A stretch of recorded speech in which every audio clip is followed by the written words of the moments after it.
Terima kasih Anda masih menyaksikan Seputar Jogja. Pemirsa, korupsi hingga kini masih menjadi ancaman bagi Indonesia. Karenanya upaya penanggulangan korupsi harus terus disebarkan hingga di tingkat sekolah.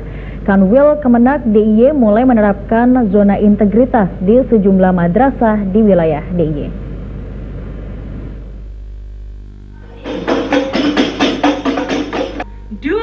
Madrasah Sanawiyah Negeri 9 Bantul didapuk menjadi satu-satunya madrasah di Bantul yang menjadi pilot proyek zona integritas wilayah bebas korupsi. Untuk mendukung pelaksanaan WBK, Kakanwil Kemenak DIY meninjau langsung pelayanan terpadu satu pintu di MTSN 9 Bantul.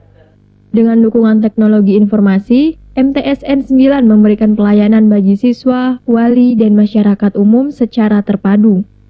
Pelaksanaan penilaian zona integritas akan mendapatkan penilaian angka yang bagus ketika pelayanannya terukur.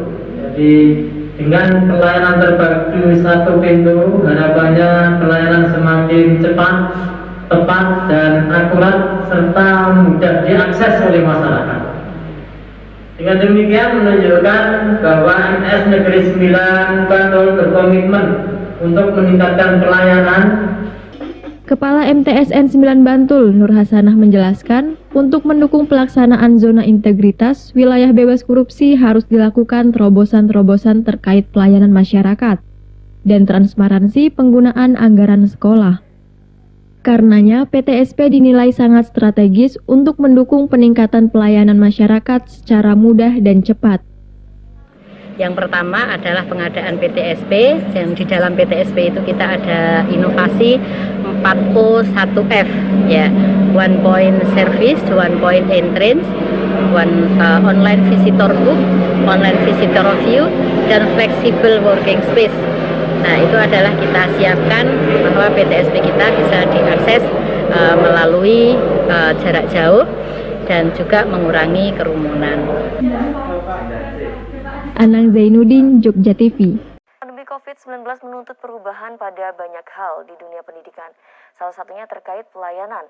MTSN 9 Bantul kemudian meluncurkan 5 inovasi pelayanan di tahun pelajaran 2021.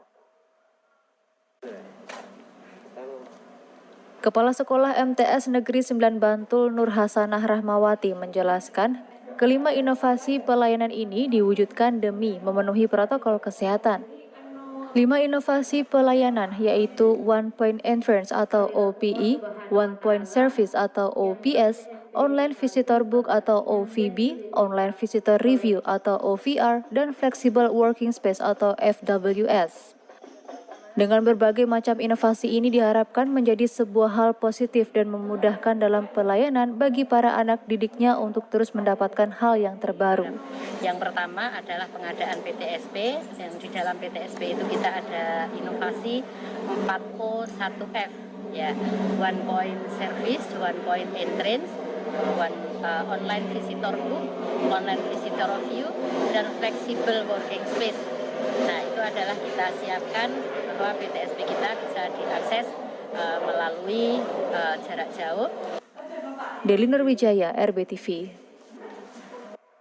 Untuk menguatkan zona integritas dalam upaya meningkatkan mutu dengan meningkatkan pelayanan kepada siswa, orang tua, dan juga masyarakat. Di era new normal ini, Ombudsman Daerah Istimewa Yogyakarta menilai ada keterkaitan antara pelaksanaan zona integritas di sekolah dengan kualitas hasil pembelajaran bagi para siswa. Sebagai upaya pihak sekolah untuk meningkatkan mutu pembelajaran bagi siswanya, serta pelayanan berbagai urusan baik bagi siswa, orang tua maupun masyarakat secara umum, sebagai lembaga pendidikan MTS Negeri 9 Bantul menerapkan zona integritas. Guna menjawab tantangan penyelenggaraan pendidikan di era adaptasi kebiasaan baru sekarang ini. Inovasi pembelajaran dan penerapan pelayanan terpadu satu pintu kini menjadi fokus utama yang tengah dilakukan pihak sekolah. Menurut Kepala Perwakilan Ombudsman RI DIY Budi Masturi, untuk proses menuju WBK dan zona integritas, pihak sekolah harus mampu menghadirkan pelayanan yang berintegritas dan menyenangkan. Hal tersebut juga akan berujung pada meningkatnya kualitas sekolah serta mutu siswanya. Sementara menurut Kepala Madrasah MTS Negeri 9 Bantul, Nur Hasanah Rahmawati, sebagai pihak penyelenggara pendidikan yang diamanahi sebagai madrasah zona integritas, ada sejumlah langkah maju yang kini tengah dilakukan, diantaranya membuka pos pelayanan terpadu satu pintu, serta inovasi pembelajaran berbasis proyek untuk para siswanya. Kalau masyarakatnya senang, kemudian tingkat partisipasi pasti akan naik, kepesertaan orang tua dan masyarakat terlibat dalam proses-proses pengembangan sekolah juga pasti akan lebih baik, dan dengan sendirinya mutu akan juga mengikuti gitu. Pembelajaran berbasis proyek di mana mengintegrasikan beberapa mata pelajaran dalam satu kegiatan, sehingga ketika siswa itu melaksanakan proyek tersebut, siswa sudah mendapatkan nilai dari beberapa mata pelajaran. Dan pembelajaran tersebut sangat kontekstual, bisa dilaksanakan di rumah, di madrasah, dan secara blended learning dengan offline maupun online. Selain membantu mengembangkan kreativitas dan inovasi siswa, pembelajaran berbasis proyek dinilai sebagai salah satu solusi pelaksanaan pembelajaran di masa pandemi. Selain dapat mengurangi beban biaya pulsa di saat pembelajaran secara online, sistem ini dilakukan dalam bentuk penugasan-penugasan yang dikerjakan oleh siswa dengan LKPD yang telah disiapkan oleh para guru hingga dilanjutkan dengan membuat laporannya. Sementara terkait penyelenggaraan pembelajaran tatap muka, di sekolah ini berjalan sesuai regulasi meski banyak permintaan orang tua siswa agar bisa ditambah jam PTM-nya. Margo Laras dari Bantul melaporkan.